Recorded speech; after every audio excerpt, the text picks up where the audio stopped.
Muito boa noite, queridos amigos. Estamos de volta aqui em mais um Polêmica Espírita. Esse aqui é o nosso Polêmica Espírita de número 86. Estamos hoje com o nosso querido confrade André Sobreiro, que falará sobre esse importantíssimo tema intitulado Infalibilidade dos Espíritos. Mas antes de cumprimentar e passar a palavra ao André, vamos aí dar boa noite e passar a palavra ao Paulo Neto. Boa noite, Paulo Neto. Boa noite, Arthur. Boa noite, André. Vamos ver quem está lá no chat já, de uma vez. Boa noite, Solange. Boa noite, Marlene. Marlene de novo. Boa noite, Luiz. O André entrou no chat também, cara. Olha lá. Joesse, Ari, Marlene de novo, Ivonete, e Jéssica, Fernanda, Jean, Alice, Luciano. O André trouxe uma turma grande para cá. Só tem cara nova aqui, Arthur. Boa noite, Marta. Enfim, boa noite a todos nós aí. E vamos aguardar aí uma palestra muito boa, com certeza, aqui do André. E o tema realmente é instigante. Então é isso aí, Arthur. Maravilha, realmente muito importante aí esse tema. E vamos então dar boa noite ao André Sobreiro, que depois, dentro da apresentação dele, até solicitamos para que ele fale de suas atividades enquanto divulgador espírita. Inclusive, ele tem aqui programa na própria Rai TV, na nossa Rede Amigo Espírita TV. Boa noite, André. Boa noite, Arthur. Boa noite, Paulo. Boa noite, amigos. Obrigado pelo convite. Que bom estarmos aqui. Quero aproveitar também e agradecer ao José Aparecido por ter permitido que o estudo seja transmitido também no meu canal. É por isso que vocês estão vendo aí caras diferentes, é uma galera lá no meu canal, e eu agradeço muito o José Aparecido por ter permitido, que o canal pequeno precisa de ajuda, de apoio, e o Zé não tem negado esse apoio para nós. Então, em cima do que você falou, nós temos também um canal, né? Será que é o meu que está abaixo? Eu estou ouvindo perfeitamente, mas o pessoal eu já não sei. Então vamos lá, vai dando esse retorno para a gente aí. Fernando, o dele quem? Tá? Se é o meu, se é o dos meninos. Nós temos também um canal, né? Vocês vão encontrar André Sobreiro ou André Espírita. E ali a gente tem os nossos estudos também do livro Céu e Inferno. Passamos por alguns textos de Kardec, passamos, por exemplo, sobre o controle universal do ensino dos espíritos, criamos também eu aumentei um pouco o ganho aqui, tá? Vê se dá melhorou. Melhorou? Vou até colocar mais perto da boca do microfone também. Aí, se ficar muito alto, vocês me falam. Passamos também criamos um estudo sobre a importância da infância na evolução do espírito, naquela fase em que o espírito não tem consciência de si mesmo e ele está mais suscetível à influência e o valor moral dos pais. Que bom que deu certo aí com relação ao áudio. Então, se alguém se interessar, vai lá no nosso canal, André Espírita ou André Sobreiro, se inscreve lá. E que bom que estamos aqui, gente. Obrigado de coração pelo convite. Maravilha, André. Bem, então, resolvidas aí questões técnicas, que sempre aparecem, volta e meia, os ajustes, a gente, então, já pergunta ao André, acerca da razão da escolha por parte dele deste tema e, assim, o que ele diria inicialmente sobre essa questão que nós, particularmente, julgamos como muito importante, haja vista que boa parte dos espíritos, especialmente os menos experientes, digamos assim, tendem a dar credibilidade total aos espíritos comunicantes, como se eles fossem efetivamente infalíveis. Como é que você vê isso, então, André? Exatamente da mesma forma, Arthur. Nós temos um movimento espírita que, se você perguntar, eles vão dizer, não, os espíritos não são infalíveis, cada um tem conhecimento, cada um tem sabedoria dentro do seu nível evolutivo, dentro do seu posicionamento na escala espírita.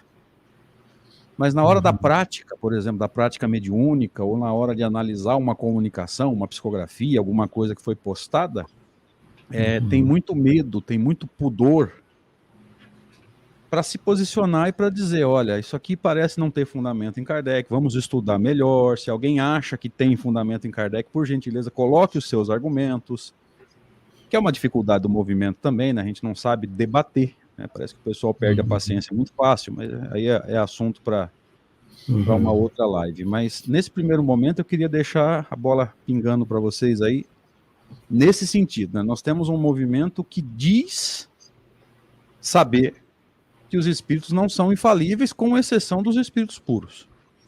Mas na hora de se posicionar, na hora de comentar alguma coisa, de uma psicografia meio fora dos eixos, uma ideia que talvez não tenha fundamento, parece ter pudor, parece ter medo, parece ainda adotar o critério da autoridade, né? O fulano falou, está falado, o que veio pelo médium tal, não pode ser discutido. Então parece que o critério de autoridade, tão combatido por Allan Kardec, né, que não estava preocupado com a assinatura, que não estava preocupado com o médium, ele estava preocupado com o teor do texto, ele se perdeu.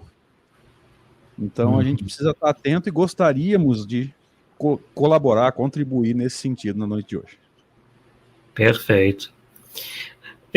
Não sei se o Paulo quer dizer alguma coisa, mas o que eu poderia dizer para contribuir aí para o debate, né, para a nossa conversa, é o que eu tenho sentido, assim, um pouco na pele, uma vez que, né, vocês sabem o nosso trabalho, que resvala um pouco nessa questão de crítica literária, crítica, né, da literatura mediúnica, de contestação das coisas estranhas que aparecem por aí, e o que mais me aparece é o seguinte comentário, né, de que nós, ao fazer esse trabalho, né, de análise do que diz os espíritos, estaríamos sendo anticaridosos porque estaríamos julgando.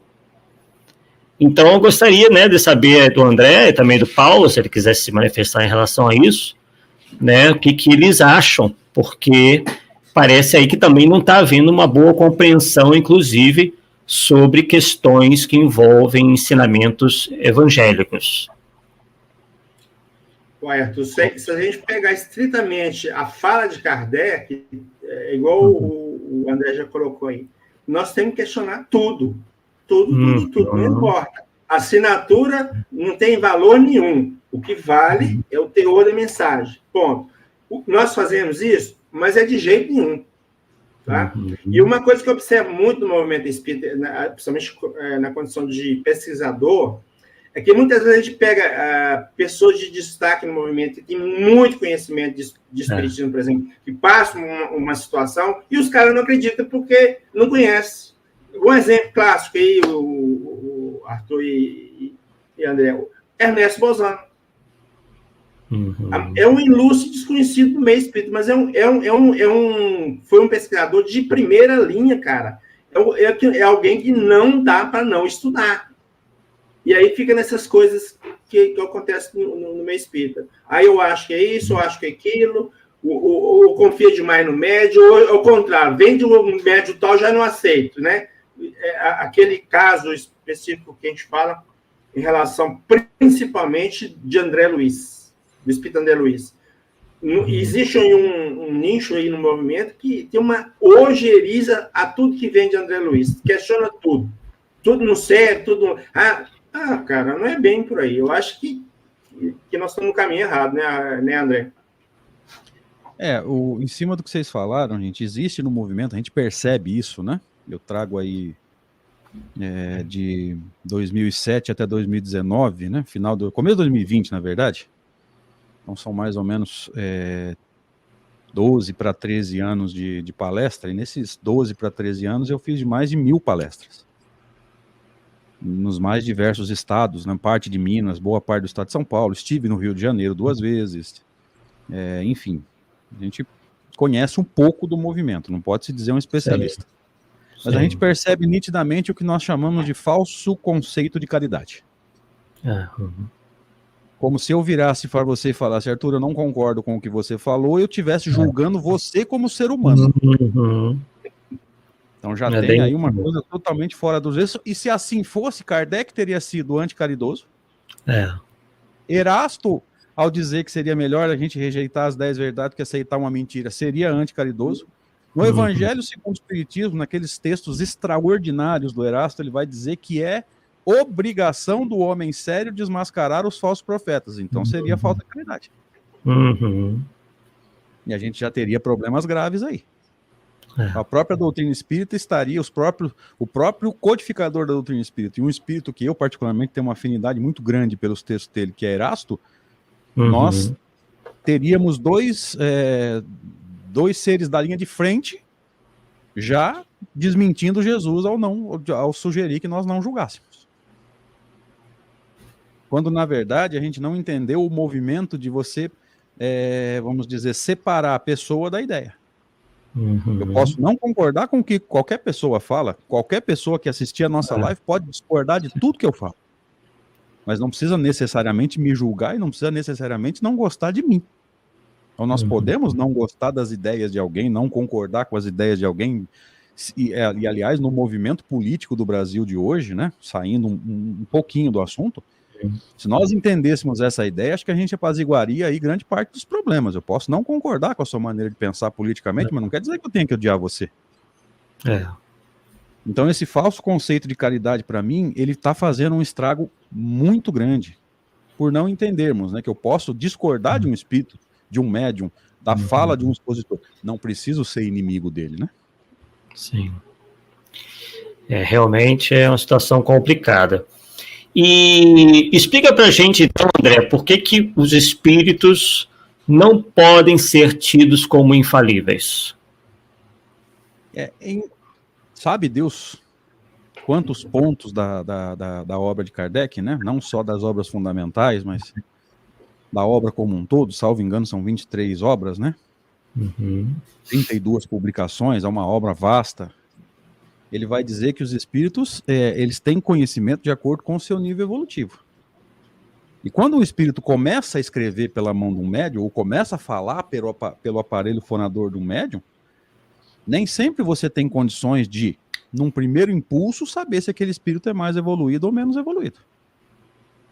E nós sabemos que muitas vezes eles vêm com voz mansa, com fala de amor, com fala de caridade, mas eles vão se desmentir nas suas ideias. Então é essa análise criteriosa do texto que vai nos levar a entender as ideias desse espírito e saber se ele realmente é um espírito um pouco mais maduro, se já está na segunda ordem, se ainda está na terceira, mas está um pouco à nossa frente na evolução. Não, se ele está na terceira ordem e às vezes moralmente ele está mais atrasado do que a gente, porque nós sabemos que Kardec vai falar na escala espírita sobre os espíritos impuros, a 10ª classe, né, dentro da terceira ordem. Então a gente sabe que os impuros são maldosos, eles gostam de ver o circo pegar fogo, eles gostam de tirar vantagem mesmo, que eles tiver que fazer para se criar, para dar um up na sua situação, mesmo que para isso ele tenha que prejudicar alguém, ele não está muito preocupado com isso. Tá? A gente sabe que os espíritos estão mais ou menos na mesma situação em que nós estamos aqui no plano físico, né? Nós temos níveis de evolução intelectual e moral de todos os níveis e todas as possibilidades. Tá? Então a gente precisa estar atento a determinadas coisas aí, porque é outra coisa que eu gostaria de trazer para vocês, já emendando um assunto no outro, em cima da sua pergunta, Arthur. Parece que nós temos médiums, espíritos e expositores espíritas meio que sacerdotes. A impressão que eu às vezes tenho é que, como a gente está com dificuldade para nos adaptarmos a uma religiosidade ou uma filosofia que não tem sacerdote, que faz ou deveria fazer a nossa consciência funcionar, ou seja, eu sei o que eu devo fazer e vou tentar fazer, só para lembrar. O fato de eu saber o que eu tenho que fazer não quer dizer que eu consiga fazer. Não vamos esquecer desse detalhe, né? Mas era para ter feito a nossa consciência funcionar. E não a gente ficar dependendo de espíritos que muito provavelmente e eu diria quase certamente, são de terceira ordem igual a gente. Então eu percebo uma tendência a fazer oradores, médiuns, espíritos e às vezes dirigentes espíritas de sacerdotes. Então a gente está recriando uma hierarquia, desculpa, Arthur, a gente vai recriando, né, uma hierarquia sacerdotal dentro do movimento espírita, onde isso não deveria acontecer, onde a gente deveria estar estudando, fazendo um movimento de esclarecimento, e aí é livre dos espíritos, né? Como pode o crescimento intelectual engendrar o crescimento moral, fazendo compreensíveis o bem e o mal. Mas parece que esse mecanismo não está claro para a grande maioria de nós ainda.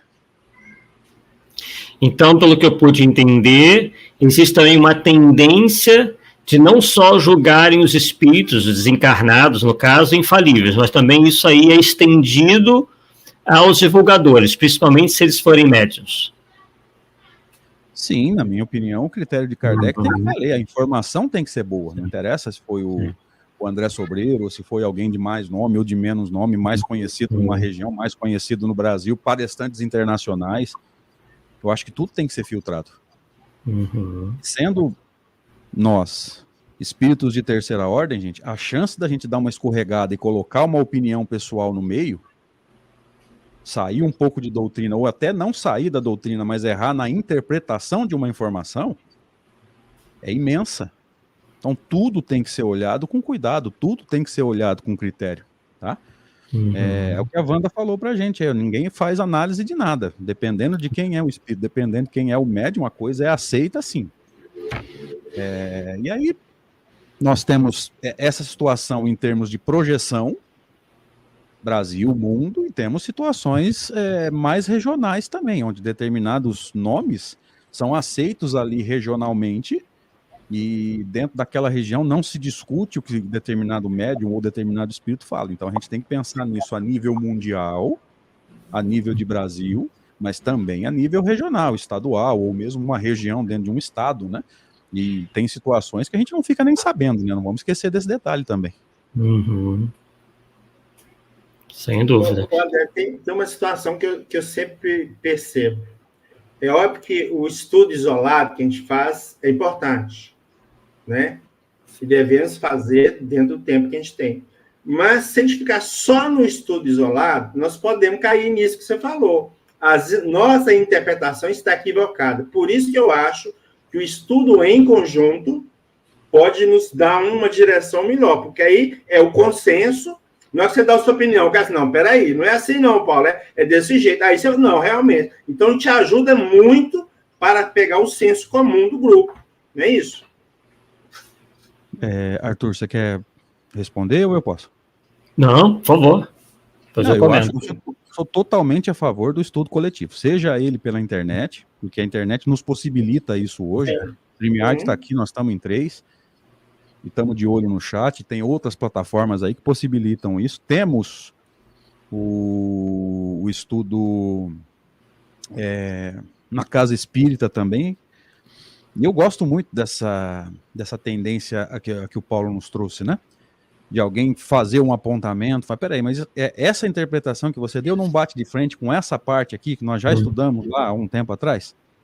Então eu gosto muito do estudo em grupo, né? Eu acho muito importante, até para não cair no mesmo problema do médium, né? Porque o médium que se exercita sozinho, ele é apenas uma cabeça, entre aspas, pelo amor de Deus, né? Mas é uma cabeça só para analisar uma comunicação. Se ele trabalha em grupo, você tem 3, 4, 5 cabeças para analisar aquela comunicação. O médium que estuda, a pessoa que estuda sozinho cai no mesmo erro. Ela faz a interpretação dela, e aí tem um ponto a mais, né? Enquanto é a interpretação dela para a vida dela, para a transformação moral dela, tá tudo certo. O duro é quando essa criatura pega um microfone e vai lá para cima falar aquilo que aquilo é doutrina espírita. E isso está acontecendo o tempo todo. Vocês não precisa ser aí um especialista em assistir palestra, não precisa ser uma pessoa com dezenas de horas de palestras semanais para saber que as pessoas estão pegando o microfone e estão trazendo opiniões pessoais. E veja que isso está conectado ao tema. Infalibilidade dos espíritos, o expositor nada mais é do que um espírito encarnado. Sim. E que está, muitas vezes, esquecendo a base esquecendo as obras confiáveis para trazer opiniões pessoais. E isso é complexo, porque aí você vai cair lá naquele problema que Jesus fala no Novo Testamento, né? Cego guiando cego. Uma hora vai todo mundo pro barranco. Uhum. Tá? Então, atenção a isso. Podem complementar, meninos. Mas o que você diria, por exemplo, quando a coisa é mais sistêmica? Porque o que se tem, né, são instituições que às vezes levam o movimento espírita a determinados erros de interpretação. Então a gente vê que a coisa vai além dos pequenos grupos ou de iniciativas individuais. A coisa meio que também vem de cima para baixo. Como é que você vê, como é que o espiritismo, o movimento espírita poderia, de alguma forma, crescer e, ao mesmo tempo, para que as pessoas não levassem tanto em consideração aquilo que determinadas instituições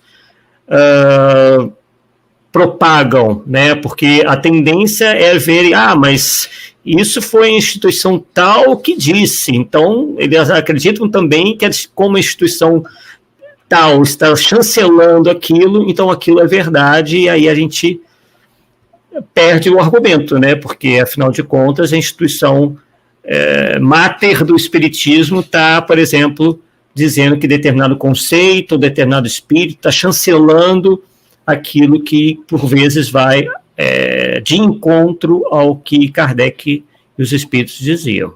Como é que você vê essa situação? Só completando aqui, André, dentro disso que você está colocando, nós podemos citar o exemplo clássico das obras de Rustem que a FLEB publicou. Aí o exemplo clássico. Publicou e que deu um trabalho imenso para vamos deixar assim, para tirar do estatuto da FEB, né? Mas ficou lá, né? Embora tirou não do se estatuto, tire, mas ficou lá. Sim, não se tira de quem gosta de Rustem, não é porque saiu do estatuto que a pessoa vai deixar de estudar. E é o que nós dissemos, né? Se a obra de Rustem é boa para a pessoa, para a vida pessoal dela, para a transformação moral dela, nós não temos nada contra. O Livro dos Espíritos foi muito claro nesse sentido. Toda a crença que faz o ser humano melhor é uma crença digna de respeito. As crenças que devem ser combatidas são aquelas que levam o ser humano ao mal. Tá? Acho que isso é bem tranquilo para a gente entender. Tá? Mas o que nós percebemos, e depois eu quero a opinião de vocês, é que parece que os centros espíritas maiores, que geralmente, muitas vezes, uma cidade tem um centro grande, que ministra cursos, os estudos, e dali saem os estudos, os palestrantes e tal, para outros centros menores. Né? Parece que os centros grandes e o próprio movimento de unificação, de uma forma geral, e aí eu não estou falando do movimento do Rio, do movimento de São Paulo, do movimento de Minas, de nada específico, estou falando de uma forma geral. Parece que não entendeu bem o que é a unificação. Que eu vejo a unificação como uma oportunidade da gente conversar. Por exemplo, como nós estamos fazendo hoje. Nós temos um paulista, um mineiro e um carioca, trocando ideia aqui, oferecendo o melhor que a gente tem. Cada um tem a sua vivência, a sua experiência. E aqui a gente vai trocar uma ideia, pode haver um ponto de discordância, não tem problema nenhum, não é pecado nenhum nisso. Agora, quando a coisa descamba do jeito que a coisa vem acontecendo, com hierarquia de poder, briga pela presidência, isso acontece nos centros espíritas e acontece também no movimento de unificação. E as pessoas estão mais preocupadas com os projetos pessoais do que propriamente com a divulgação da doutrina. Aí eu começo a ficar com medo. Então eu acho que os centros grandes, né, aqueles que acabam centralizando ali os estudos, determinadas ações, e que acabam servindo de apoio para os centros menores, né, como se fosse um sol irradiando para os planetas ao seu redor. E o próprio movimento de unificação, sempre lembrando, de uma forma geral, não estou apontando para estado nenhum, para região nenhuma, é geral. Parece que não entenderam bem a sua função, né? Então, quando a gente vê a FEB apoiando o Rustem, quando a gente vê as brigas de poder Kardec sendo esquecido por determinadas federativas. A gente fica preocupado, né? Porque, querendo ou não, não é todo o movimento espírita que é bem instruído doutrinariamente, né? A gente ainda tem aquele dirigente meio incipiente, meio que caiu ali de paraquedas, e aí a gente tem que tomar cuidado com essa história de, todo dirigente foi escolhido pela espiritualidade. Para com isso, pelo amor de Deus. Não existe isso. Não, senhor, os encarnados têm livre-arbítrio, o movimento espírita é meio carente, uma pessoa que chega na casa hoje demonstrando boa vontade, muitas vezes em 3, 4 meses ele vira presidente da casa, ele não tem noção do que está fazendo ali. Tá? É verdade. Os espíritos escolheram, conversa. Tá? Se eu estiver errado, vocês me corrijam aí, por favor. Eu concordo. Sim. Não vejo nada de espírito escolhendo, não. Eu vejo carência mesmo. A gente acha que vai chegar um salvador da pátria, que vai, a partir daquele momento, a casa vai crescer, o cara vai fazer a revolução, que vai fazer com que a casa espírita se expanda, e infelizmente o sonho de todo centro espírita pequeno é ficar grande. Uhum. Já perceberam isso também, né? Na prática de vocês aí, né? Pode falar. O grande problema dentro do movimento espírita é que poucas pessoas topam, vamos dizer assim, né, assumir a presidência de uma casa espírita, porque é um trabalho danado e sempre criticado. Então, assim, pensando nisso, talvez seja uma boa opção você separar, vamos dizer assim, a parte administrativa, ficaria como presidente, e criasse um departamento doutrinário, vamos dizer assim, para outras coisas. Porque lá você pode pôr qualquer um, mas a parte doutrinária põe aí gente que sabe, que conhece. Entendeu? Eu gosto muito dessa ideia dos departamentos, Paulo. Exatamente. Você põe lá a diretoria, né, uma parte administrativa, sim, mas cria os departamentos, e se você fizer parte de um departamento só, você não enche o saco dos outros e não deixa os outros te encher também. Aqui na região tinha uma casa, eu não posso citar nome nem cidade, mas vamos trazer a situação, tá? Uhum. Eu sempre achei que era um exemplo para muitas casas grandes de cidades maiores. Que cada atividade tinha um coordenador, não tinha melindre. Você fazia uma reunião com o pessoal do passe, se você não era do passe, você não ficava nem sabendo.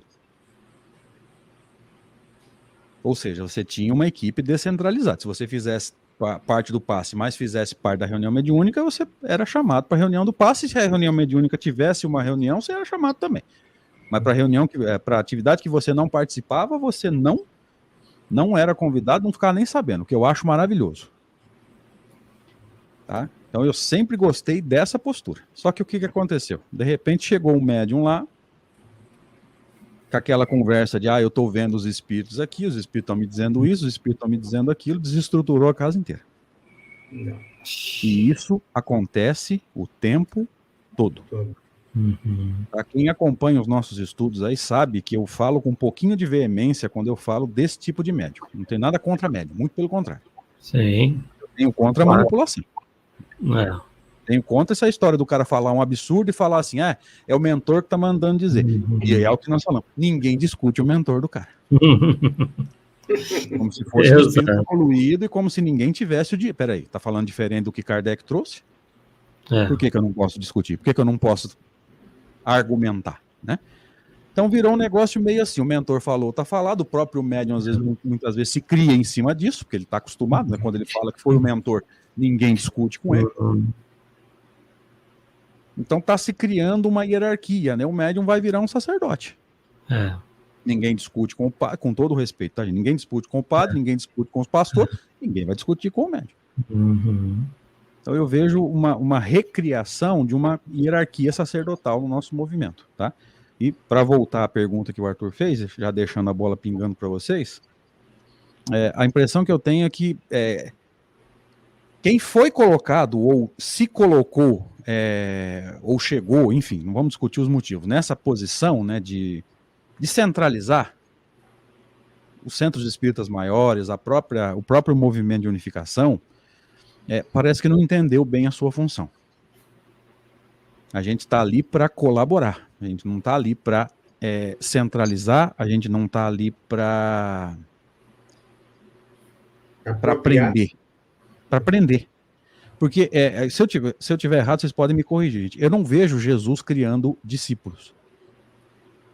Nós, convenientemente, chamamos de discípulos, sabe Deus há quantos séculos. Eu vejo Jesus criando novos líderes que tem que continuar o trabalho, porque, gente, crucificado ou não, mais cedo ou mais tarde, o corpo ia morrer. O corpo de Jesus era igual ao nosso, ele não era eterno. Aliás, não existe matéria eterna. Então ele não tem que criar discípulos, ele tem que criar novos líderes. E quando eu vejo a criação de, a gente percebe isso, né? De relação de dependência, eu começo a ficar preocupado. Porque aí a pessoa não tem condições. Se você cria uma relação de dependência, a pessoa não se organiza para caminhar sozinha. E quantas casas espíritas já caíram porque girava ao redor de uma pessoa só, e aí acontece alguma coisa. Pode ser saúde, pode ser um problema espiritual, um problema obsessivo, e ninguém sabia se virar. Fiquem à vontade para complementar. Até um de cada vez, não entendo.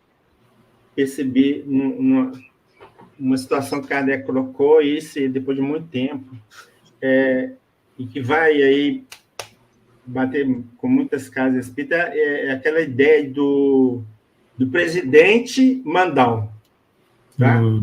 A sugestão do Kardec é que criasse um grupo, que seria um conselho, né, aí vai variar a quantidade de pessoas, 7, 9, não importa, mas o bom é que fosse um número ímpar para desempatar nas votações.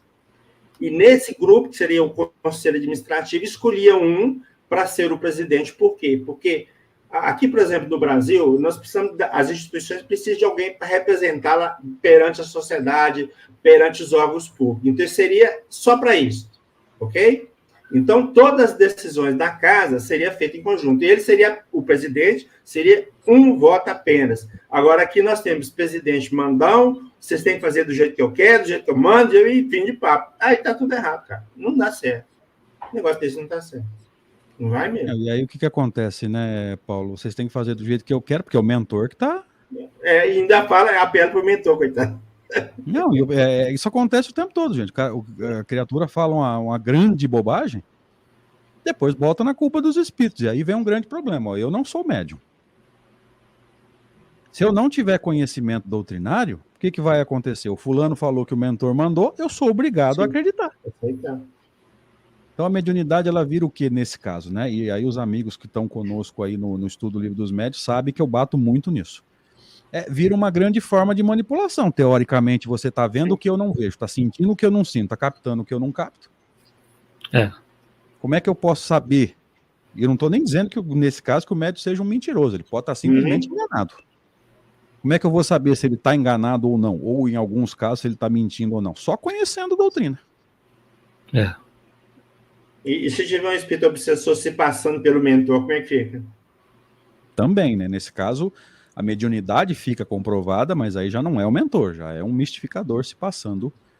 Não, eu estou falando assim, o fato de aceitar tudo, ele nem sabe se aquele espírito realmente, é isso que eu estou falando. Sim. E tem uma pergunta da Sheila que eu posso tentar colaborar? Claro. Eu te falei que a matéria não é eterna, né? Ela está dizendo assim, como podemos saber se a matéria fluídica não seja eterna? Aí, Sheila, a gente não está trabalhando com matéria, nós estamos trabalhando com o princípio material. O princípio material, que é o fluido cósmico, é eterno. As formações derivadas do fluido cósmico não são eternas. Nem o perispírito, porque eu trocando de mundo, eu troco de perispírito. E posso alterar o meu perispírito o tempo todo. Basta eu alterar o meu pensamento. E lembrando, né? Kardec vai resumir na palavra pensamento todos os atributos da alma. Sentimentos, sensações, desejo, vontade, memória, etc, etc. Tá? Então, o meu perispírito muda o tempo todo. Tá? Então, o que ela está chamando de eterno e nós concordamos, aí já não é a matéria em si, é o princípio material eterno. O fluido cósmico está aí e nunca vai deixar de existir. Mas as transformações do fluido cósmico, todas elas, invariavelmente, têm prazo de duração, né? A única coisa eterna é Deus e imortal a alma, pelo menos na minha maneira de entender. Sem dúvida, você estava se referindo ao corpo de Jesus, né? E como qualquer corpo físico, ele não é eterno, né? Então foi dentro desse contexto, desse assunto, desse contexto que você se referiu, com certeza. Então, André, a gente também, então, como você está nos passando, é que essa questão da infalibilidade anda se alastrando, passando dos espíritos, né, para, inclusive, os próprios médiuns e os divulgadores, né? Então, isso não deixa de ser algo com o qual nós nos acostumamos por várias encarnações, que é a tal da idolatria e o endeusamento. Então, isso você acha, então, considera que está muito presente ainda no nosso movimento espírita. Eu vejo isso e vejo também uma dose ainda bem considerável de fanatismo. Uhum. Quando, na verdade, o que Allan Kardec vai sugerir? Ele vai sugerir uma fé equilibrada. O fanatismo ele não é equilibrado, ele vai para o extremo, né? Kardec vai falar sobre os espíritas exaltados no Livro dos Médiuns, no 3º capítulo ali, salvo engano, é o do método, né? Ele vai falar sobre os espíritas exaltados, ele vai falar sobre aquelas pessoas que aceitam tudo e que, em cima do que ela aprendeu, ela sai falando à torta e à direita, sem critério, sem nada, e diz ali claramente que eles trazem muito mais prejuízo do que propriamente vantagens para o movimento espírita de uma forma geral. Tá? Então eu ainda, por incrível que pareça, por mais que Kardec tenha falado que a nossa fé ela tem que estar pautada em fatos, e tem uma frase dele na Revista Espírita que eu acho extraordinária, que na dúvida, na ausência de certeza, a dúvida é a atitude do ser humano sensato. E ele mesmo vai fazer isso, gente. Ó, falaram que aconteceu o fenômeno lá, em tal lugar. É possível, segundo as leis que os espíritos revelaram? Sim. É possível. Temos como garantir que o fenômeno aconteceu? Não. Olha o bom senso de Kardec. Segundo as leis que os espíritos revelaram para nós, é possível? Sim, é possível. Por exemplo, voz direta. É possível? É possível. Ele discutiu isso lá na teoria dos fenômenos físicos, depois discute no próprio capítulo relativo à voz direta, né, pneumatofonia. Então, é possível? É possível. Podemos garantir que o fenômeno aconteceu? Nesse determinadas situações, não dá, porque não há testemunhas, ou então poucas testemunhas e você não tem como provar a idoneidade das testemunhas. Às vezes a pessoa tem interesse em provar que aquele fenômeno existiu por algum motivo. Então é o bom senso de Kardec, né? Mas eu acho que esse fanatismo ainda reina um pouco, sabe? Por determinadas personalidades, né? A gente volta lá para o critério de autoridade, né? Sem dúvida. Esse assunto que o Zé Aparecido trouxe aqui, se a gente for começar, eu posso cancelar o Livro dos Médiuns depois e a gente pode pegar. Ele fala dos gurus, né? E essa coisa de guru em casa espírita, quando isso vai mudar, se é que vai mudar? Zé, vai mudar quando o pessoal começar a estudar. Eu vou trazer uma frase aqui, que ela já gerou alguma polêmica aí, teve um pessoal que andou se doendo. Gente, quando a gente começar a estudar para valer, vai ter muito guru, muito espírito que vai ficar desempregado. Vai perder o emprego. Por quê? Porque a gente vai entender que não é mentor de nada. Vai querer orientar uma casa espírita, não orienta nem a si mesmo. E a gente pode afirmar que isso não está acontecendo, que não tem nenhum espírito terceira ordem sistemático dirigindo trabalho de médium, dirigindo casa espírita? Alguém aqui tem coragem de afirmar que não, que isso é utopia? Eu não tenho. Até pela experiência que a gente tem visitando casas espíritas, né? Depois da pandemia eu ainda viajei muito pouco, né? Até pelas limitações que eu tenho aqui, que eu comentei com vocês. Mas antes da pandemia eu viajei muito, conheci muitas casas espíritas, muito dirigente. Gente, o que nós temos de dirigente que não conhece doutrina espírita é um absurdo. Sim. Se tivesse um mínimo de bom senso, ia dizer o quê? Não, eu não posso ser presidente da casa espírita. Então, aqui na minha região eu vejo dois extremos. Tem gente que se agarra na presidência e não sai mais. Outros até saem, mas depois de 2, 3 anos tem que voltar para corrigir bobagem que novato fez. Aí troca de presidente, entra um novato que não quer nada com a gente. Nós estamos nos dois extremos. Ou alguém se agarra e não larga mais, Ou então o guru larga, entra alguém, aí não tem compromisso com nada, não sabe lidar com gente, não tem essa estrutura para lidar com pessoas, mas ao mesmo tempo sem sair da seriedade doutrinária, que isso é outro problema. Em cima desse conceito de caridade, a gente acha que pode alterar a prática espírita, porque senão o fulano vai embora. Gente, isso aqui é um centro espírita. Se a pessoa quer trazer Umbanda para cá, você me desculpa. E pelo amor de Deus, não tenho nada contra a Umbanda. Muito pelo contrário. Conheço vários médiuns de Umbanda, são gente boa, eu acho uma filosofia extraordinária. Não confunda as coisas. Uhum. Mas, gente, vocês já pararam para pensar que cada um que chega na casa espírita acha que sabe de doutrina? É verdade. Cada um que chega na casa espírita acha que sabe de doutrina e quer fazer a doutrina do jeito dele, e se o dirigente não tiver conhecimento e essa seriedade, ó o livro dos espíritos aqui, ó. Você falou que não é assim, você está pautado em quê? Me conta. Em cima desse conceito de caridade distorcido, a gente vai, não, então, né, de vez em quando aí usar uma roupinha branca é bom, né? Uhum. Ah, de vez em quando um patuazinho de arruda no bolso não atrapalha ninguém.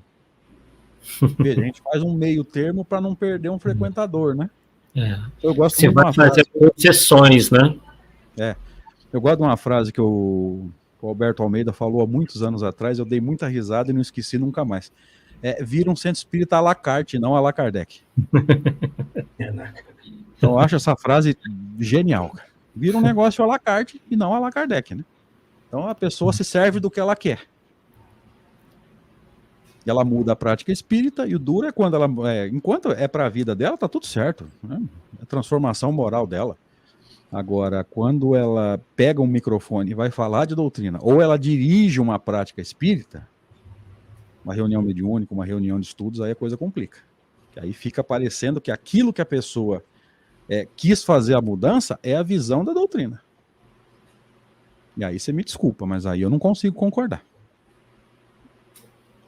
Tem um outro argumento, André, que a gente também vê muito por aí, principalmente por parte dos novidadeiros, os que querem trazer tudo dentro do movimento espírita, para a casa espírita, é justamente isso. Ah, mas Kardec não era infalível. Aí já eles tentam inverter já a questão, né?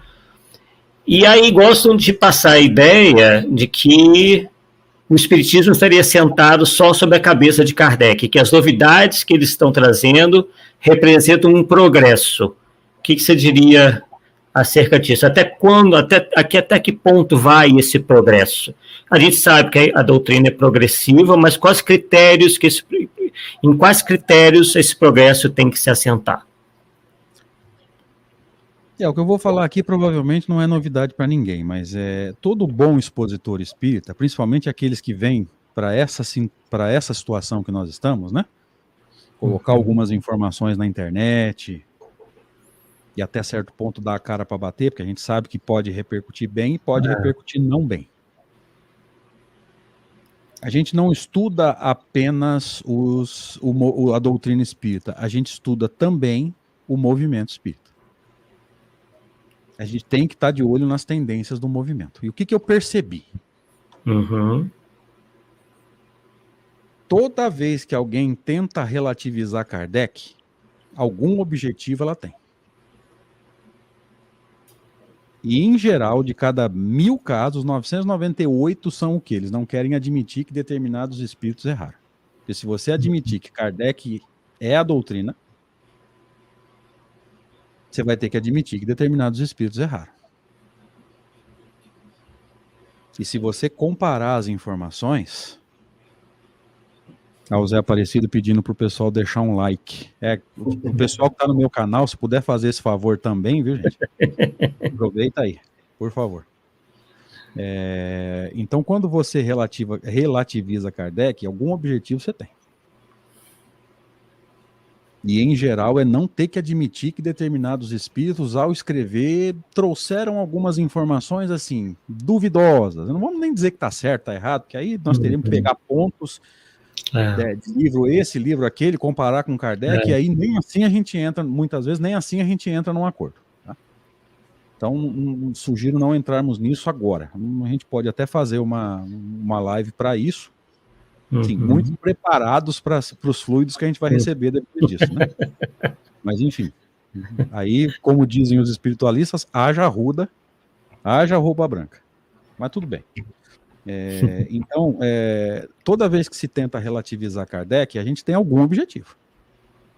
E até onde eu prestei atenção, geralmente não ter que admitir que determinados espíritos erraram. Dá um jeito de colocar, de alguma forma, assim, alguma falha em Kardec, ou alguma relatividade em Kardec. Porque, gente, os critérios estão aí. O que Kardec fala no controle universal? Lógica, bom senso, concordância com o que já está estabelecido. Porque é um movimento que as pessoas não entenderam. Gente, não é que não possa haver progresso, só que o passo à frente não pode desmentir o anterior. Concordância com o já estabelecido. Se você perguntar a minha opinião pessoal, embora eu deixe claro, é pessoal que eu vou falar aqui agora. Tá? Acho que a concordância com o já estabelecido foi o ponto menos entendido. Que para ser considerado uma revelação, a informação seguinte não pode desmentir a anterior. Jesus não desmentiu os 10 mandamentos. Lembra? A primeira revelação está sentada na figura de Moisés. Não é no Pentateuco de Moisés como um todo, é nos 10 mandamentos. A lei de Deus está ali. Depois vem Jesus. Depois vem Kardec. Uma não desmente a outra em nada. Então, esse critério eu acho importante. Então, o processo de evolução das informações tem que ser criterioso. Outra coisa importante, ele fala ali, a lógica e o bom senso. Gente, lógica é um conceito relativo. O que é extremamente lógico para você pode ser a coisa mais sem noção do universo para mim e vice-versa. Então, quando você falou dos novidadeiros, né, eu tenho muito cuidado com esse tipo de coisa, gente, porque cada doutrina que surge, sempre tem um reformador vindo querer mudar alguma coisa. E quando Kardec fala dos falsos profetas da erraticidade, capítulo 21 do Evangelho segundo o Espiritismo, não é à toa. Olha lá, o Mateus nos ajudando, né? Não desmente, não se contradiz, exatamente. É sempre um passo à frente. E aqui é outra coisa que dá muita confusão também. Nós fizemos um estudo lá no meu canal. Tá? Quando a gente fala que a terceira revelação amplia a segunda, nós não estamos dizendo que Jesus é menor do que Kardec. Nós estamos falando da revelação, nós não estamos falando do revelador. E as pessoas não entenderam isso. Porque aí tem gente que fala assim, vocês estão dizendo que Jesus está ultrapassado? Aonde que nós falamos isso? Nós estamos falando que Jesus... Ei, Paulo, pois não. André, tem uma fala de Jesus que ele diz mais ou menos assim, tá? Não é literal. Eu tenho muita coisa para vos dizer, vocês não têm capacidade de entender ainda. Pois é. Então prova que o quê? Que a revelação é progressiva. Progressiva como? De acordo com a nossa capacidade de entender. Então, dentro desse critério, eu acho até que a revelação espírita não é a última. Vai vir uma outra para frente, conforme a capacidade dos que vão nos suceder, cara. E vai crescendo, isso é até sei onde. Você vê que Jesus colocou nessa condição temporal, né? Vós não podeis suportar ainda, ou não podeis suportar agora. É lógico que Jesus não tinha limitação, mas o tempo em que Jesus encarna traz limitações. Não tinha ciência. Não tinha medicina para falar o que a alma pode fazer com o próprio corpo. Que pode fazer bem, resignada, feliz dentro do possível, bons pensamentos, produzindo saúde. Lógico que não é só o bom pensamento, não adianta nada você ter bons pensamentos e comer gordura a semana inteira. Tomar refrigerante a semana inteira. Tá? Então é bons pensamentos, mas é ação também, né? É alimentação saudável, é atividade física, enfim, gasto calórico. Então não tinha... Eu acho que a frase mais fácil da gente entender isso é quando ele fala sobre as muitas moradas na casa do Pai. Gente, não existia... A ciência que estuda os planetas aí, me ajuda aí. Astronomia? Isso, não existia astronomia para falar, gente, tem um Sol, os planetas giram ao redor do Sol, esse sistema todo gira dentro da constelação, a constelação gira dentro da galáxia. Mas mesmo assim ele fala. Na casa de meu pai há muitas moradas. Kardec trouxe até 2 interpretações, né? Trouxe a pluralidade dos mundos, mas trouxe também os diferentes estados da alma na erraticidade. Uhum. Eu acho que esse caso, né, das muitas moradas na casa do pai é um caso típico para você entender que houve um entendimento na época, mas a ciência trouxe um entendimento infinitamente maior. Quando ele fala também, né, a candeia do teu corpo é o teu olho, se teu olho for bom, todo o teu corpo será iluminado, se seu olho for mal, todo o teu corpo estará em treva. Enfim, isso aí a ciência veio provar o quê? Que dependendo da nossa maneira de reagir aos estímulos do mundo, por isso que ele fala do olho, a gente vai ter mais ou menos saúde. Porque a saúde física, ela de certa forma é decorrente da saúde da alma, né? De como a alma está enfrentando os seus desafios, né? Mas precisaria da ciência para trazer isso, né? Então Paulo lembrou bem, Jesus trouxe essa conotação temporal, ó, tem muito para falar, agora não dá. Aí vem a doutrina espírita, que não desmente Jesus em nada, muito pelo contrário, amplia, mas aí é que está a confusão das pessoas. Não estamos dizendo que Jesus esteja ultrapassado, não estamos dizendo que Kardec seja maior que Jesus. Uhum. Só que a limitação, a revelação de Jesus, ela está limitada num tempo onde não havia tanta ciência quanto há hoje. A doutrina espírita, segundo o próprio Kardec, tem que aproveitar o que a ciência trouxe para poder expandir. Fiquem à vontade para comentar, queridos. Não, sem dúvida, concordo plenamente. E dentro dessa questão da infalibilidade dos espíritos, você também deve estar acompanhando, principalmente pela internet, né?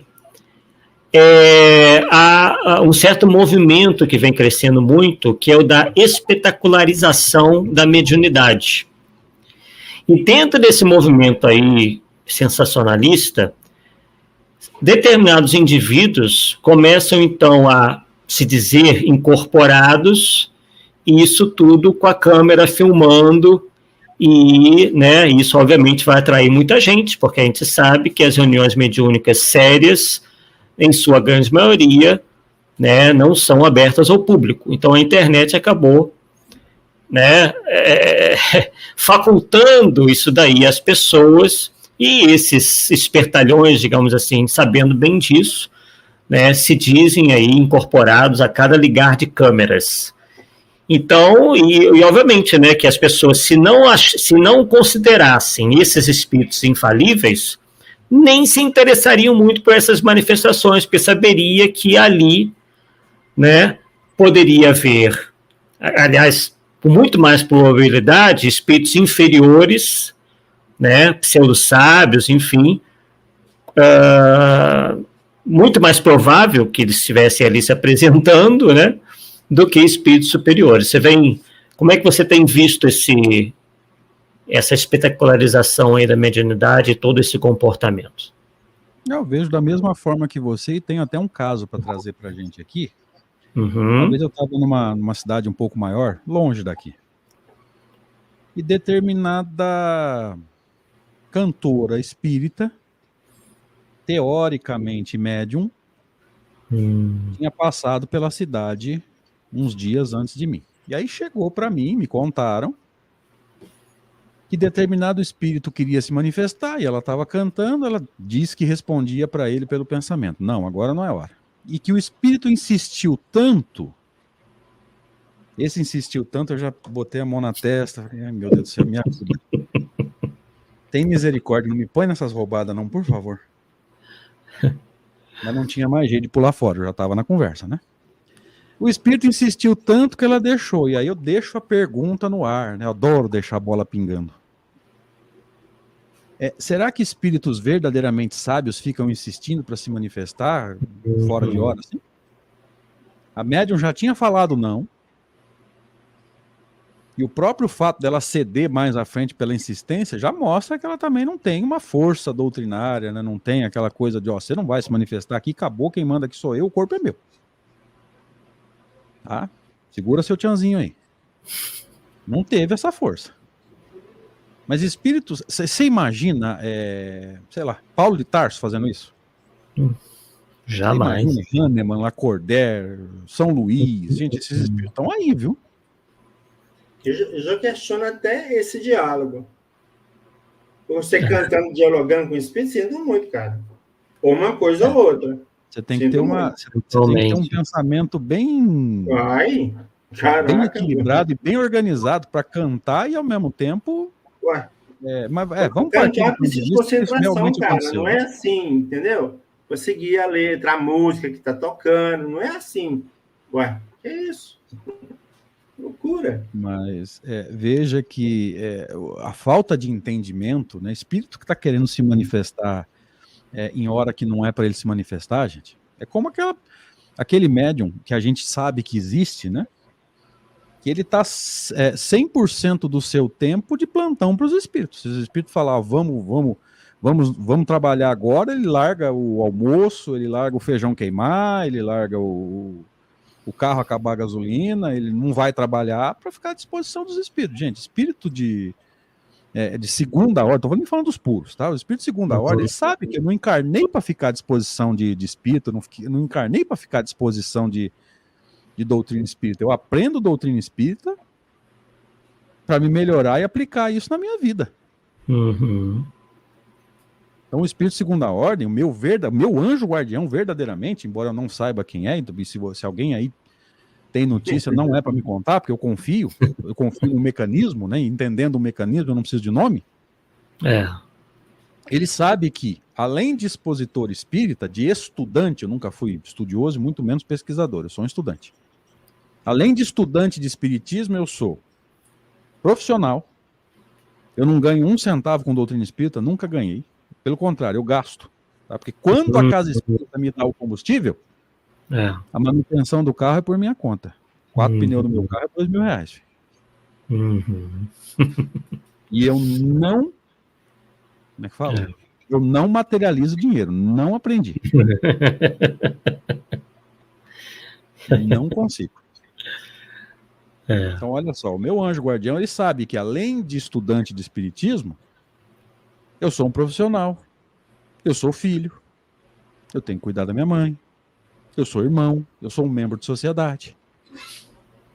Então, não é possível que os espíritos verdadeiramente sábios queiram, por exemplo, que nessa fase em que eu estou cuidando da minha mãe, eu faça 5, 6 lives por semana. Então, eu não posso dizer que cada convite aqui foi os espíritos que mandaram me convidar. Então, vale a mesma coisa para o médium, meu filho. Se algum médium está fazendo para você esse tipo de pressão, porque estudando a escala espírita, você vai entender que espíritos de segunda ordem não pressionam. Está lá no livro dos médiuns, né? Aconselham, combatem a influência dos maus, e se não são ouvidos, retiram-se. Gente, retira-se não é abandonar. É deixar você plantar o que você quiser na esperança de, na hora da colheita dolorosa, você repense o plantio. Não é abandonar. Tá? Então, se você é médium, mas sente aquela vontade... Bom, aliás, está no livro dos médiuns isso, lá no capítulo da obsessão. Se você sente aquela vontade incessante de escrever, ou se você tem uma mediunidade mais patente, né, se você vê os espíritos, e algum espírito estiver falando para você trabalhar o tempo todo, para você ficar à disposição dele, comece a desconfiar. Por isso que nós brincamos lá atrás, né, Arthur e Paulo? Começou a estudar, tem mentor que vai ficar desempregado. E já que a gente está falando nessa questão dos exotismos envolvendo a mediunidade, e o tema infalibilidade dos espíritos, teríamos outra questão aí, que é, não satisfeitos com a infalibilidade dos espíritos, agora criar a infalibilidade dos ETs. Como é que você vê isso, a invasão dos ETs nas casas espíritas e pessoas que se dizem médios recebendo ETs por aí, inclusive quase meio que Jornada nas Estrelas, o ET falando igual o robozinho, como é que é essa história toda? Então, eu não tenho notícia de nenhum caso em casa espírita, né? Tem um caso no movimento, a gente tem notícia aí de alguém que diz que a mentora dela é de outro planeta, eu não sei a lógica disso. Nós temos espírito de segunda ordem na psicosfera da Terra, eu preciso importar? É verdade. Eu gosto do teu sarcasmo, viu, Arthur? A gente vai se dar bem, viu? Gosto muito dessa zoeira aí. Enfim, eu não entendo a lógica. Qual a necessidade do meu mentor ser de outro planeta? Se aqui nós temos espíritos de segunda ordem bastante elevados, isso está na escala espírita, né? A diferença de um espírito de terceira ordem para um de segunda é um negócio absurdo. Os espíritos de segunda ordem, eles não têm nem pensamentos no mal. Ou seja, nenhum pensamentozinho no mal. Por que eu preciso pegar de outro planeta? A gente não vejo lógica nisso, tá? Agora, casos específicos assim, fora esse que tem aí, né?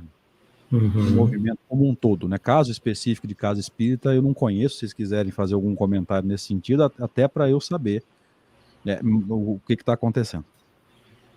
No caso de indivíduos, eu concordo com você, André, mas em relação a instituições, pode ser que a coisa pode mudar de figura. Por que eu estou falando isso?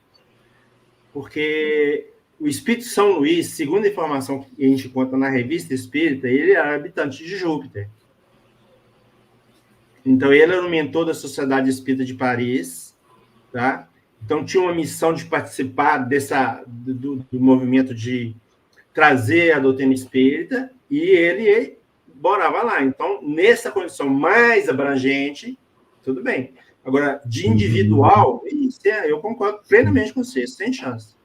Não, eu tenho que ser bem sincero, gente. Essa informação de São Luís pertencer a Júpiter eu desconheço. Tá? Eu lembro de Mozart, não, mas tem. Eu lembro de Palissy, mas essa eu desconheço, tá? Então eu tô sabendo agora. Essa aí eu posso depois te passar. Aqui, não, por favor, faça isso, porque a gente está aqui para aprender também. Tá. Eu até já comentei isso com o Arthur, né? Pode falar na Revista Espírita que tá isso, né? Na Revista Espírita. Eu topei com isso assim, de bobeira também, tá? Não é que eu saí procurando, não. Uma hora lá, eu estava atrás de espíritos habitantes de Júpiter, dentro de um contexto de pesquisa que eu estava fazendo, então eu encontrei com eles. Ué, que é isso? Né? Mozart a gente lembra, né? O caso de Palissy a gente também lembra. Mas o de Mozart também, que manifestou lá também, né? O Mozart foi evocado e atendeu a evocação, né? Palissy. Mas esse caso, ou eu não li esse texto, ou passou batido, mas enfim, manda para mim quando você puder, aí que eu faço questão de estudar, né? Vivendo e aprendendo. André, a coisa mais interessante, eu sempre falo com o Arthur, porque eu já estou, talvez, na terceira vez que eu estou lendo a Revista Espírita. Cara, a quantidade de coisa que você acha que você não viu da primeira e da segunda leitura é absurda. Né? Então, chega numa situação seguinte, nós não podemos parar de ler, a verdade é essa, porque toda vez que você estuda, você enxerga coisa nova. Mas por que você enxerga coisa nova? Porque entre uma leitura e outra, o seu conhecimento aumentou, então sua visão ampliou, você enxerga mais. É óbvio. É só isso. Na verdade, às vezes não é que a gente não enxergou a informação, né? A gente não soube interpretar naquele momento. E não é do seu interesse também, sua área de interesse passou batido. Então, como o meu interesse era buscar habitantes de Júpiter que tinham manifestado na codificação, eu encontrei essa informação de São Luís. Então, quando você puder, manda para mim, Paulo, porque eu faço questão, vivendo e aprendendo. Sim, não, eu mando. Kardecpédia deve achar, só botar Júpiter lá e sair. Boa. Aliás, vale ressaltar aqui que grande ferramenta nós temos em mãos, que é a Kardecpédia, né, associando toda a obra de Kardec em si. Então você joga lá a palavra Júpiter, vai aparecer todas as citações de Júpiter em todas as obras de Kardec. E lá embaixo da página você vai clica lá nos textos relacionados e você vai ter uma noção muito boa de textos que ajudam a entender o que aquele texto que você pesquisou está dizendo. Então, complementa as informações, é uma ferramenta e tanto, viu, gente? Que pena que nem todo mundo sabe a importância da Kardecpédia para quem estuda o Espiritismo hoje. Iniciativa do nosso querido Cosme Márcia, né? Iniciativa do Cosme, conversei com ele sobre isso, nós nos encontramos em junho do ano passado num evento lá em Poços de Caldas. Conversou bastante sobre isso, cara. Tanto a Kardecpédia como o Kardec Play são ferramentas extraordinárias. A Kardecpédia é gratuita, a Kardec Play tem uma taxinha, né? Irrisória. Tem muitos canais aí que se paga bem mais e não tem 1/3 do conteúdo que o Kardec Play tem, a profundidade que o Cosme Massa consegue dar aos textos de Kardec, mas, né, fica a dica aí. E, André, o que você então nos diria para que o neófito na doutrina, ou quem ainda tenha dúvidas, o que pode fazer, o que a pessoa deve fazer então para que ela consiga, né, ter esse conhecimento, realmente possa se imunizar, né, de todos essas interpretações equivocadas que por vezes a gente vê espalhadas aí no movimento espírita. A sugestão que a gente dá é um estudo mais profundo possível, tá? Entendendo bem cada parágrafo. Não sei como é que funciona aí na região de vocês, mas aqui na minha eu percebo que as pessoas leem, mesmo no estudo coletivo, um parágrafo imenso, depois faz um comentário mais raso que poça d'água. E muitas vezes, quando você está no final do parágrafo, você já nem lembra o que você leu no começo. Quando eu, particularmente, vou parando de frase em frase. A pessoa fala assim, mas André, não demora demais? Fala, querido, eu sou imortal, por que eu estou com pressa? Eu tenho a eternidade para entender, eu não preciso ter pressa. Então eu vou de frase em frase. O que essa frase quer dizer? Para mim, como espírito imortal, porque a prioridade tem que ser a transformação moral. E em termos doutrinários também, o que ela tá me trazendo, né? Então para de frase em frase, pega aquela ordem que Kardec sugere no Livro dos Médiuns, que eu acho extraordinária também. Porque, gente, o livro que é o Espiritismo, ele é pouco conhecido no movimento, mas ele tem informações extraordinárias. Aquela informação de Kardec dizendo que a alma é um ser simples, o espírito é um ser duplo, o homem é um ser triplo, ou seja, se você imaginar só o ser pensante sem o perispírito, seria a alma ou o espírito com M no. Gente, essa informação é primordial para você entender o primeiro livro, o Livro dos Espíritos. Existe o princípio material, existe o princípio espiritual, que é a alma ou o espírito com E minúsculo. E existe Deus, os 3 elementos do universo. Depois, lá na frente, ele vai explicar o que é o espírito enquanto individualidade. Aí é livro 2.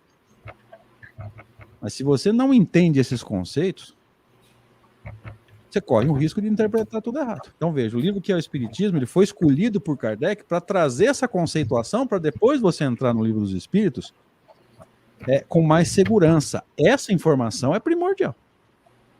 Então, na ordem, né? O que é o Espiritismo, o Livro dos Espíritos, o Livro dos Médiuns e a Revista Espírita. Veja, os espíritas querem morrer, mas ele não sugeriu o Evangelho?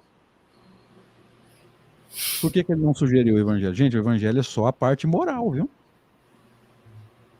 Você não vai entender Espiritismo no Evangelho segundo o Espiritismo, não. Você vai entender a parte moral, que é a mais importante, eu não tenho dúvida. André, não vai entender a doutrina como um todo. Pois não, Paulo? A surpresa que eu tive há uns tempos atrás é a seguinte.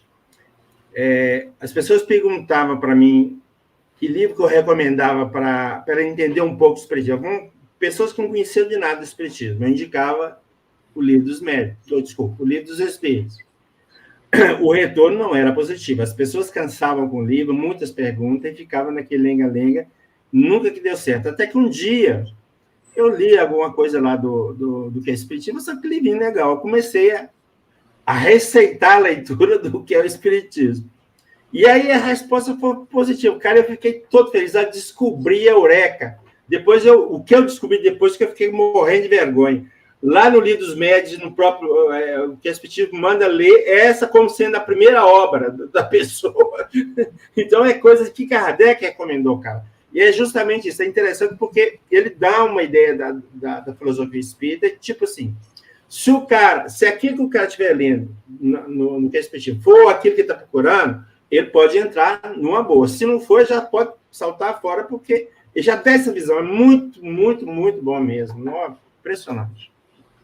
Aqueles diálogos de início, né, os 3 diálogos de início lá, que diga-se de passagem, né, tudo me leva a crer que sejam fictícios, né? Sim, é fictício. Ele cria personagens, né, gente? Ele cria o personagem didaticamente para trabalhar os temas.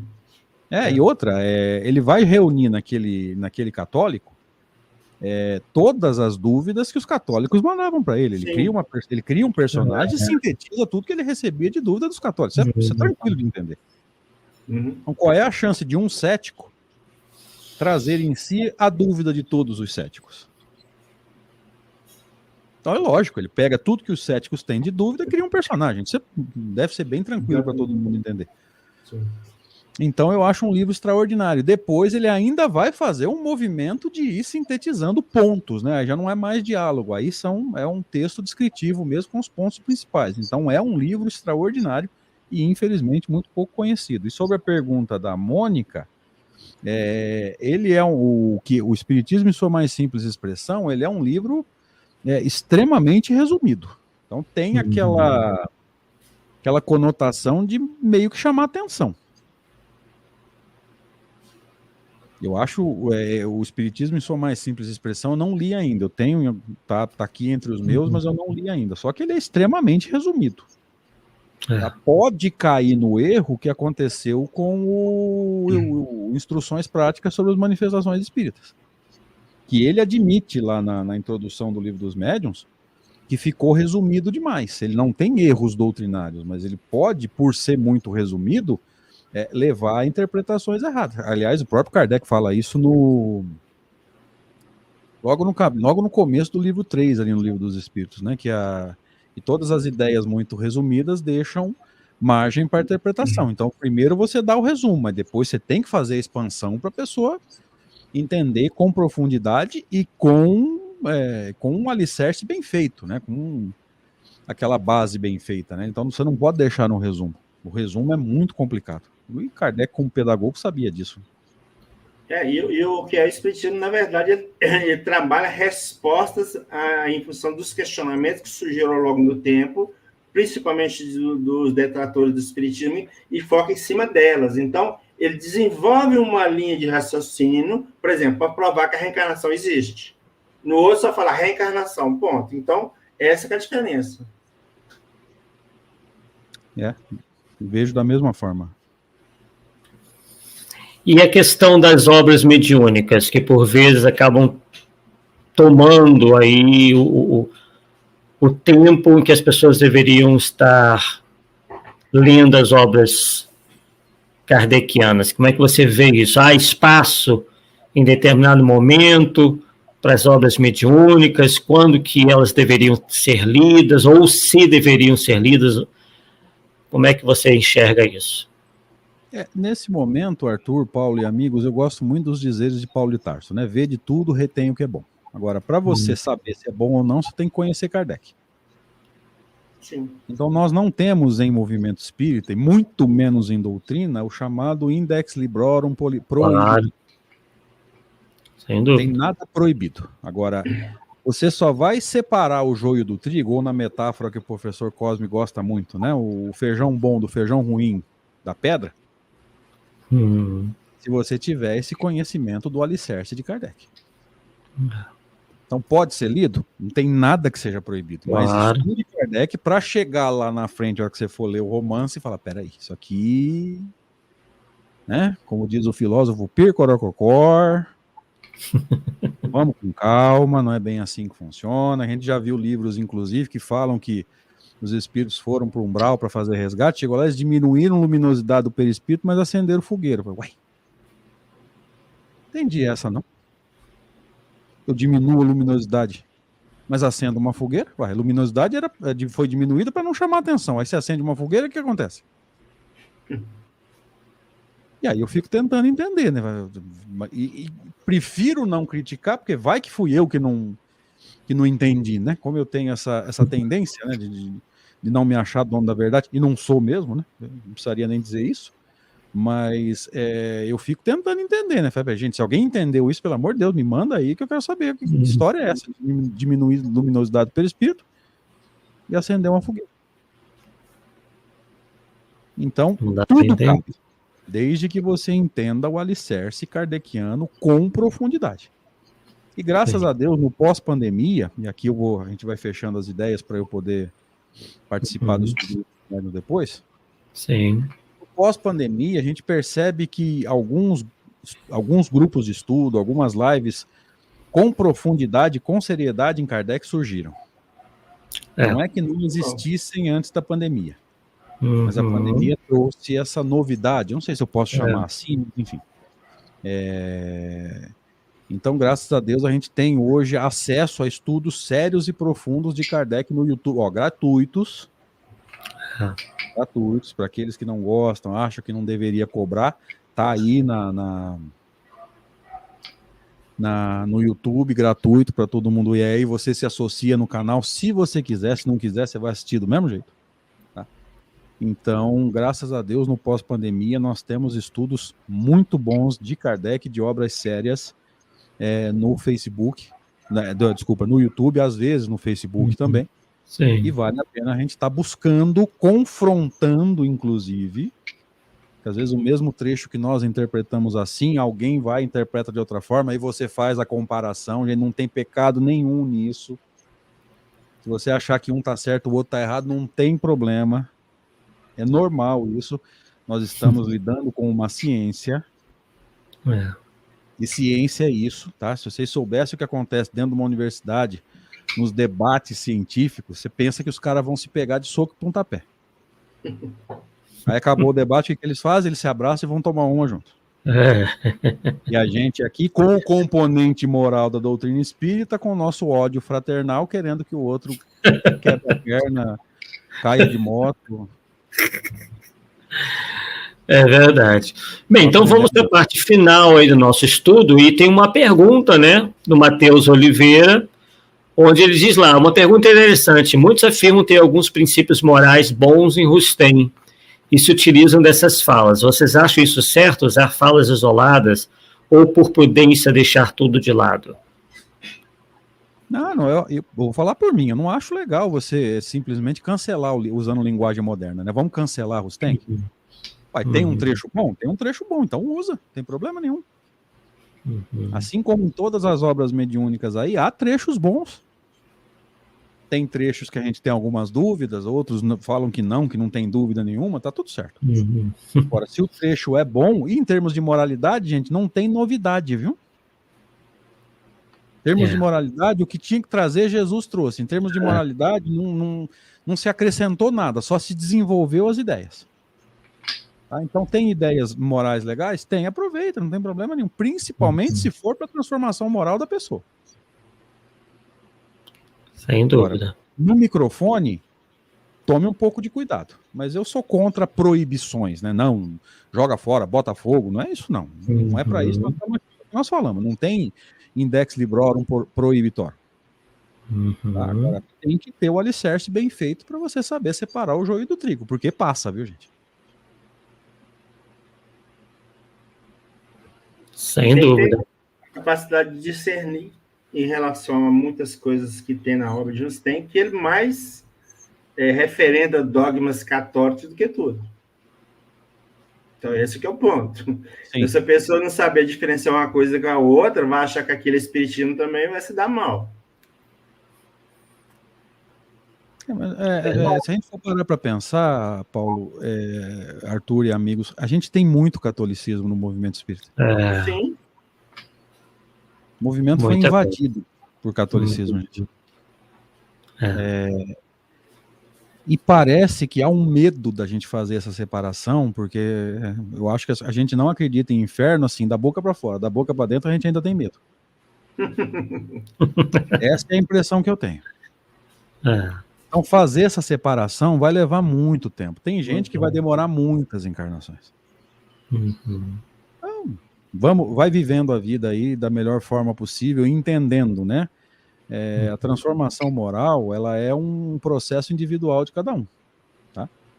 E uns vão mais rápido, outros vão mais devagar, uns são mais radicais, outros são mais universalistas. Toma cuidado só se você pega um microfone e vai falar de doutrina. Porque aí você deve fidelidade à doutrina. Mas na tua evolução, se você quer ser espírita, mas quer rezar terço, isso aí não tem problema nenhum. É a tua vida. Agora, quando a gente expõe a doutrina, a gente tem que ter um pouco mais de fidelidade. Sem dúvida. Paulo, alguma pergunta, ou, enfim, comentário e considerações finais? Não, aqui foi bem, eu acho que trazer de novo, tá? A sala enche, cara, a sala enche, tem que fazer de novo. Muito bom essas questões que o André trouxe e ajuda a gente a enxergar uma realidade, talvez, né? Porque muitas vezes a gente não tem a compreensão dessa realidade do movimento espírita e poder nos dar a chance de tentar agir de alguma forma para acabar com certos problemas que existem aí de uma forma tranquila, sem ficar brigando com ninguém, tá certo? Isso é importante. Agradecemos o André aí pela participação, ao pessoal que esteve aí no chat, os comentários, tudo. E aí, vamos que vamos. Maravilha, realmente muito bom. As portas do Polêmica Espírita estão abertas, né? À volta aí do André Sobreiro, numa outra oportunidade.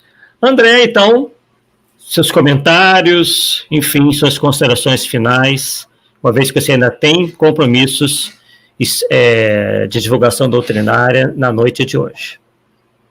Gente, obrigado pelo convite, tá? Obrigado por deixar as portas abertas. A gente espera ter colaborado, nunca ensinado e muito menos fechado questões. Quem somos nós para isso?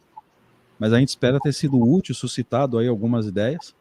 E precisou, agora você tem meu WhatsApp, filho. Agora você já sabe o caminho, agora é tranquilo, é só chamar e podendo, né, dado essas circunstâncias aqui em casa, nós estamos à disposição, sim. Foi um prazer imenso estar aqui. Obrigado de coração.